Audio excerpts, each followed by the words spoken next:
हाँ जी बच्चे, कल आप किया की सीगा RMS वैल्यू ऑफ करंट। कितनी वैल्यू कढ़ी सी RMS वैल्यू, वो किहदे इक्वल्स टू सी I0 अपॉन √2। तो जे मैं मीन वैल्यू की गल करा, मीन वैल्यू कितनी सीगी 2I0 अपॉन पाई। ये बेस से नमैरिकल मैं थोड़ा दसिया सी आ सकते हैं। जे EMF तो इत्थे EMF आ जूगी, इत्थे आप करंट की गल की है। ठीक है, ये दोवें तुसीं दिमाग दे विच रखने फार्मूले। हुण आपां अगे की करना, एक होर गल दसी सी काम दी भी full cycle they which mean value कितनी हुंदी आ AC दी। फुल साइकिल दे विच हाफ साइकिल की गल तो आ की, चलो 0, क्योंकि जिन्ना करंट उपर नूं जा रहा उन्ना ही थल्ले नूं आऊगा, तो यदा मीन कढ़ांगे तो 0। Full cycle they which mean value AC दी कितनी हुंदी आ, हाँ जी, तो फुल साइकिल वास्ते मीन वैल्यू कितनी सीगी 0। ठीक है, हुण अगला टॉपिक बच्चे आपां करना हैगा फजूर, फजूर एंड फजूर डायग्राम। की हुंदा ये फजूर या फजूर की हुंदा ते फजूर डायग्राम हुंदा।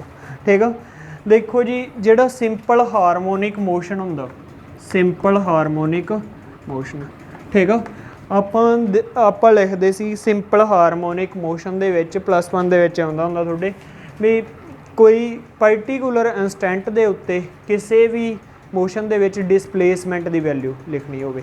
ठीक है, इंस्टंटेनियस डिसप्लेसमेंट,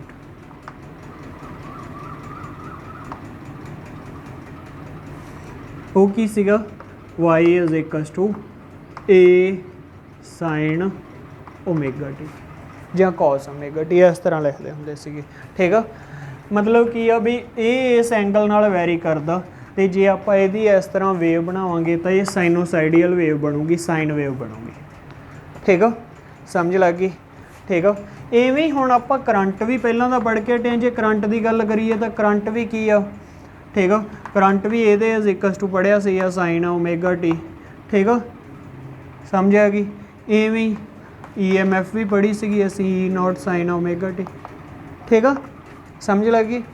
वो आंदे ਜਿਹੜੀਆਂ भी साइनोसाइडियल क्वांटिटीज़ ਹੁੰਦੀਆਂ, ठीक है, ਉਹਨੂੰ ਕੀ ਆ रोटेटिंग वैक्टर ਦੇ ਉੱਤੇ रिप्रजेंट ਕਰਨ ਨੂੰ ਅਸੀਂ ਕੀ ਕਹਿ ਦਿੰਦੇ ਆ ਫਜ਼ੂਰ। ठीक है, ਕਿਵੇਂ मान लो एक सर्कल आही हुंदा, रोटेटिंग वैक्टर बनाना हो तो इस तरह ही बनावांगे। ठीक है, तो एंगल कितना sin ω t, इत्थे एंगल 0 हुंदा जी। ठीक है, इत्थों तक हो गया ओमेगा। ठीक है, तो आ वाली लाइन ला दूंगा तो मैं ये की हो जूगी I0 ते इत्थे ही हो जू E0, सॉरी I ते E। ठीक है, तो इस केस दे विच की है, इन्हां दे विच एंगल का कोई डिफरेंस नहीं, एंगल का कोई डिफरेंस नहीं, तो जिन्हों के एंगल का कोई डिफरेंस नहीं होंदा उन्होंने कहने हुंदे आ बई ये इन फेस, इन फेज मतलब कोई फेज डिफरेंस है नहीं। फेज डिफरेंस का मीनिंग की हुंदा, मीनस इन्हां दे विच की आ कोई किसी दी वेव इत्थों स्टार्ट हो रही है, तो जे दूजे की वेव की गल करिए तो वह भी इत्थों ही स्टार्ट हो रही है।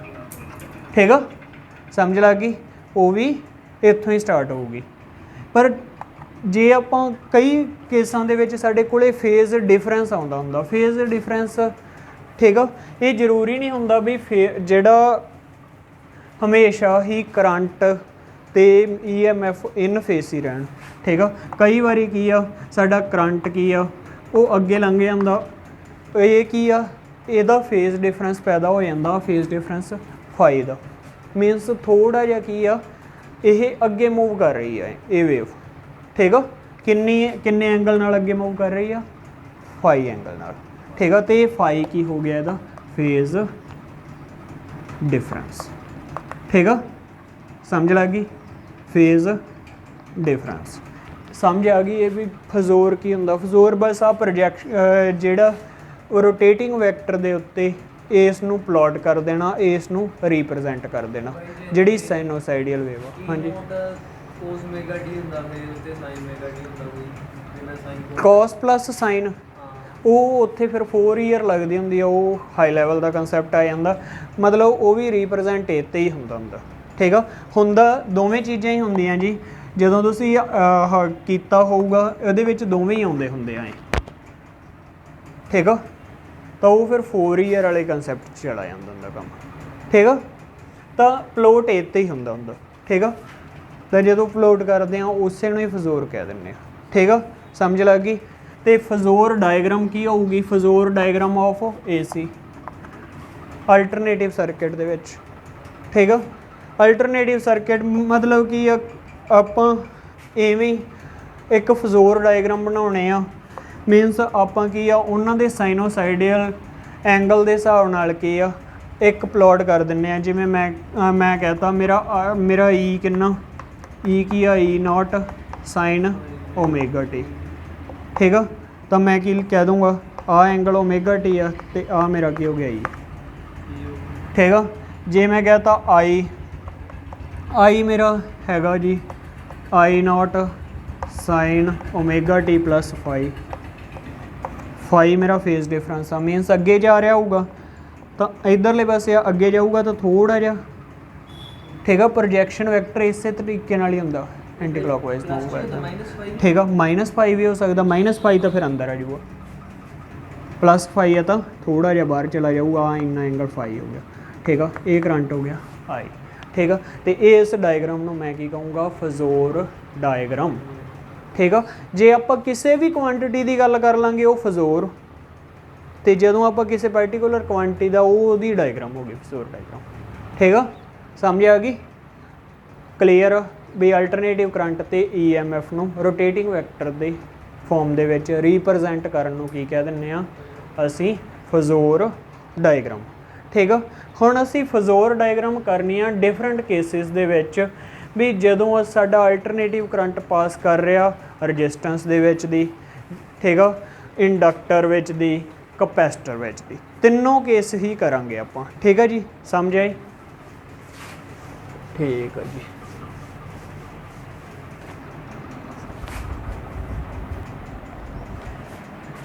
हाँ जी सब तो पहला तो आप की आ फजोर डायग्राम ड्रा करते हैं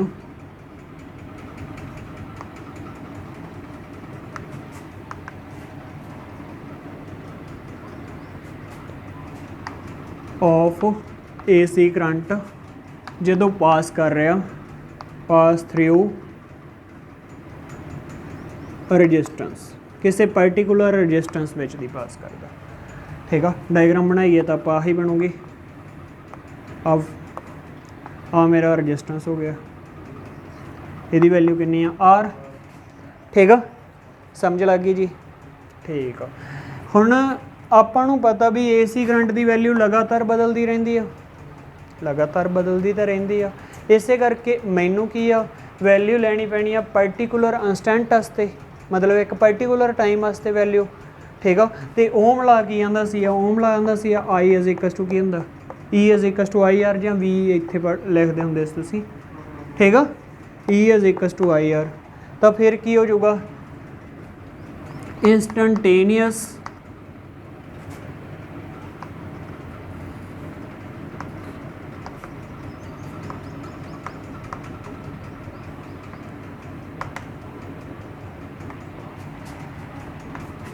EMF of source as equals to क्या होगा इंस्टेंटेनियस करंट इनटू रेजिस्टेंस, यही होगा clear. Means E is equals to I, clear है जी समझ लग गई ठीक है। ਆਪਾਂ ਨੂੰ ਪਤਾ ਵੀ E ਦੀ ਵੈਲਿਊ ਕਿਹਦੇ ਇਜ਼ ਇਕੁਅਲ ਟੂ ਹੁੰਦੀ ਆ E note sine omega T, ਤੇ I ਦੀ ਵੈਲਿਊ ਕੀ ਹੁੰਦੀ ਹੈ ਜੀ I note sign sorry sign omega T, ਇੱਥੇ ਵੀ ਸਾਈਨ ਓਮੇਗਾ ਟੀ। ਠੀਕ ਆ, ਸਮਝ ਲੱਗ ਗਈ। ਠੀਕ ਆ, ਫਾਈ ਉਦੋਂ ਕਰਾਂਗੇ ਜਦੋਂ ਫੇਜ਼ ਡਿਫਰੈਂਸ ਆਪਾਂ ਫੇਰ ਵੇਖਾਂਗੇ ਵੀ ਫੇਜ਼ ਡਿਫਰੈਂਸ ਆ ਵੀ ਰਿਹਾ ਕਿ ਨਹੀਂ ਆ ਰਿਹਾ। ਠੀਕ ਆ, ਸਮਝ ਆਈ, ਕਲੀਅਰ ਆ ਇੱਥੋਂ ਤੱਕ ਗੱਲ। ਤਾਂ ਮੇਰੇ ਕੋਲੇ ਰਜਿਸਟੈਂਸ ਕੀ ਆ ਗਿਆ। ਠੀਕ ਆ, ਸਮਝ ਆਈ। ਤਾਂ ਵੈਲਿਊ ਜੇ ਪੁੱਟ ਕਰੀਏ ਤਾਂ ਆਪਾਂ ਠੀਕ ਆ ਚੇਂਜ ਹੀ ਕੀਤਾ। ਤੁਸੀਂ ਆਈ ਦੀ ਵੈਲਿਊ ਕੱਢਣੀ ਤਾਂ ਆਈ ਦੀ ਕੱਢ ਲਓ ਜੀ। ਠੀਕ ਆ, ਉਹ ਤਾਂ ਹਾਂ ਆਈ ਦੀ ਵੈਲਿਊ ਕੱਢ ਲਓ, ਆਈ ਆਰ ਦੀ ਛੱਡੋ ਆਈ ਦੀ ਕੱਢ ਲਓ, ਆ ਗਈ। ਠੀਕ ਆ, ਈ ਕਿਹਦੇ ਇਕਸਟ ਹੁੰਦਾ, E naught sine omega t upon R. ਤੇ ਈ ਨੋਟ ਬਾਏ ਆਰ ਕੀ ਬਣ ਜੂਗਾ, ਆਈ ਨੋਟ ਨਾ ਬਣ ਜੂ।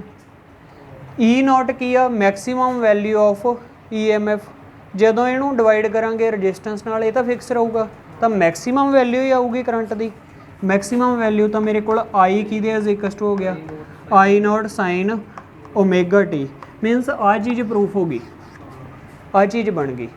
ਠੀਕ ਆ, ਮਤਲਬ ਆਪਾਂ ਆਹ ਚੀਜ਼ ਲੈ ਕੇ ਚੱਲੀ ਸੀ ਵੀ ਮੰਨ ਲਿਆ ਵੀ ਜਿਹੜੀ ਈ ਐਮ ਐਫ ਸੀ ਉਹਨਾਂ ਦੇ ਵਿੱਚ ਕੀ ਆ ਫੇਜ਼ ਡਿਫਰੈਂਸ ਓਮੇਗਾ ਟੀ, ਉਹ ਕੀ ਆ ਉਹਨਾਂ ਦੇ ਵਿੱਚ ਫੇਜ਼ ਐਂਗਲ ਕਿੰਨਾ ਸੀਗਾ, ਓਮੇਗਾ ਟੀ ਸੀਗਾ। ਠੀਕ ਆ, ਵੀ ਆਹ ਸਾਡੇ ਕੋਲੇ ਈ ਸੀਗੀ, ਇਹ ਐਂਗਲ ਕਿੰਨਾ ਸੀ ਆ ਓਮੇਗਾ ਟੀ ਸੀ। ਤੇ ਆਪਾਂ ਕਰੰਟ ਦਾ ਕੱਢ ਲਿਆ ਤੇ ਕਰੰਟ ਦੀ ਵੈਲਿਊ ਉਨੀ ਆ ਗਈ। ਮਤਲਬ ਕੀ ਆ, ਇਹ ਕੀ ਹੋ ਗਏ, ਕੋਈ ਫੇਜ਼ ਡਿਫਰੈਂਸ ਨਹੀਂ ਆਇਆ ਇਹਨਾਂ ਦੇ ਵਿੱਚ, ਤਾਂ ਕਰੰਟ ਵੀ ਇੱਥੇ ਹੀ ਆ ਗਿਆ। ਸਮਝ ਲੱਗ ਗਈ। ਤਾਂ ਇਹਨਾਂ ਦੇ ਵਿੱਚ ਫੇਜ਼ ਡਿਫਰੈਂਸ ਕਿੰਨੇ ਦਾ ਹੋ ਗਿਆ, 0 ਦਾ। ਫੇਜ਼ ਡਿਫਰੈਂਸ ਕਿੰਨੇ ਦਾ, ਰਜਿਸਟੈਂਸ ਵਾਲੇ ਕੇਸ ਦੇ ਵਿੱਚ ਫੇਜ਼ ਡਿਫਰੈਂਸ ਕੀ ਹੋਊਗਾ, 0, ਜਾਂ ਉਹਨੂੰ ਕਹਿ ਦਿਆਂਗੇ ਇਨ ਫੇਜ਼, ਫੇਜ਼ ਡਿਫਰੈਂਸ 0।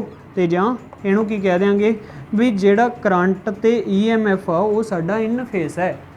ਠੀਕ ਆ, ਤਾਂ ਕੁਐਸਚਨ ਇਹੀ ਆਉਂਦਾ ਹੁੰਦਾ ਤੁਹਾਨੂੰ ਇਹਦੇ ਬੇਸ ਤੇ ਤੁਹਾਨੂੰ ਡਾਇਗਰਾਮ ਬਣਾਉਣ ਤੇ ਨਹੀਂ ਵੀ ਰਜਿਸਟੈਂਸ ਵਾਲੇ ਕੇਸ ਦੇ ਵਿੱਚ ਫੇਜ਼ ਡਿਫਰੈਂਸ ਕਿੰਨਾ ਆਊਗਾ। ਰਜਿਸਟੈਂਸ ਦੇ ਕੇਸ ਦੇ ਵਿੱਚ ਜਦੋਂ ਏਸੀ ਰਜਿਸਟੈਂਸ ਵੇਜ ਦੀ ਪਾਸ ਕਰੂ ਤਾਂ ਇਹ ਦੋਵੇਂ ਇਨ ਫੇਜ਼ ਹੀ ਰਹਿਣਗੇ, ਕੋਈ ਫੇਜ਼ ਡਿਫਰੈਂਸ ਇਹਨਾਂ ਦੇ ਵਿੱਚ ਨਹੀਂ ਆਉਣਾ। ਸਮਝ ਆਈ ਜੀ। ਠੀਕ ਆ, ਕਲੀਅਰ ਆ, ਇਹੀ ਚੀਜ਼ਾਂ ਪੁੱਛੀਆਂ ਜਾਂਦੀਆਂ ਹੁੰਦੀਆਂ। ਠੀਕ ਆ, ਓਕੇ ਜੀ।